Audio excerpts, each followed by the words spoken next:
Some stories don't begin with screams or blood. They begin with a figure standing perfectly still, watching. In the late summer of 2016, communities across the United States began reporting something deeply unsettling. Late at night, near schools, playgrounds and wooded areas, people claimed they were seeing clowns. Not the colourful kind meant to entertain, but tall figures wearing cracked white makeup, oversized shoes, and frozen smiles that never reached their eyes. They didn't perform, they didn't laugh. They simply stood there, silent, staring. At first, the reports were brushed off as pranks, but then the sightings multiplied. Teenagers claimed they were followed home by figures in clown costumes who never spoke. In some cases, witnesses said the clowns were holding weapons, knives, chains, or baseball bats, yet made no attempt to attack. They just watched, as if waiting. The fear escalated when several communities reported something far more disturbing. Children claimed clowns were trying to lure them into the woods, offering candy or whispering from behind trees. Police departments across multiple states launched investigations, yet despite hundreds of calls, very few arrests were ever made. No footprints, no evidence, no trace that anyone had ever been there. Social media poured fuel onto the fire.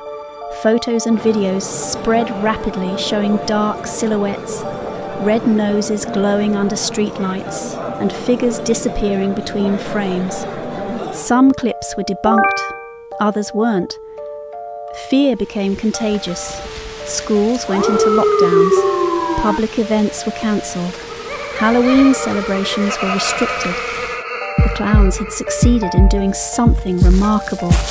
They turned ordinary places into spaces of terror. Then, just as suddenly as it began, the sightings stopped. By the end of 2016, reports dropped off almost completely. No final explanation was ever given. Authorities suggested mass hysteria. Psychologists blamed social panic amplified by the internet.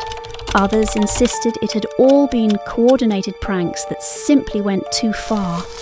But for those who saw the clowns up close enough to notice the silence, the stillness, the way the smiles never moved, it didn't feel like a joke.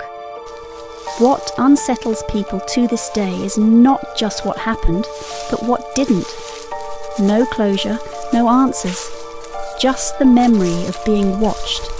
And even now, years later, there are occasional reports, isolated quiet, of clown-like figures seen standing in the dark, motionless, as if checking whether they're remembered.